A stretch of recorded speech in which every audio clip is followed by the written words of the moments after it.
Hello guys, welcome to my channel পারমিতার সংসার। নিয়ে চলে এসেছি ছোট্ট একটা মিনি ব্লগ। আজকে শুক্রবার, আজ যাবো ওই বাড়ি। তো বানিয়ে নিয়ে চলে যাচ্ছি আজকে পনির দিয়ে আলুর দম। নিজের মানুষের জন্য রান্না করতে কিন্তু খুবই ভালো লাগে।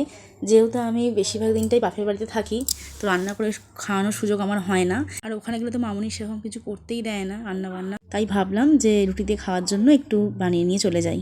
আর একটা জিনিস কি ভালো লাগে বলো তো, আমি যাই বানাই না কেন, আমার বাপি সেটা কিন্তু খুব ভালোবেসে খায় আর প্রশংসাও করে। তেমনই আমার হাজব্যান্ড, যেমনই বানাই না কেন ও কিন্তু চেটেপুটে খায়। এটা আমার সবথেকে বেশি ভালো লাগে। ও আমার থেকেও ভালো রান্না করে, কিন্তু রান্নার সেভাবে খুব ধরে না। টুকটাক ভুল যেগুলো হয় সেগুলো বলে দেয়। ওর থেকে আমি শিখতে পারি অনেক কিছুই। প্রশংসা পাওয়ার জন্য রান্না করা নয়, কিন্তু তোমার রান্না করার পর যদি কেউ সেটা খেয়ে ভালো বলে, দেখবে একটা আলাদা এনার্জি চলে আসে, মানে আরও ভালো ভালো কিছু করে খাওয়াই।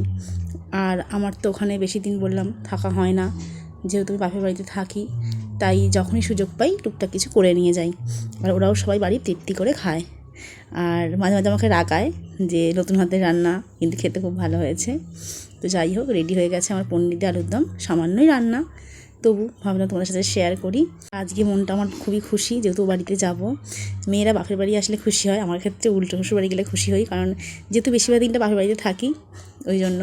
তো শুক্রবারটা আসলে আমার আর দুজনেই ভালো লাগে, বাড়ি যেতে পারি, ওখানে গিয়ে সময় কাটাই, ঘুরতে যাই। তো আজকের মতো এটুকুই, দেখা হচ্ছে নেক্সট ব্লগ নিয়ে। টাটা, খুব ভালো থেকো।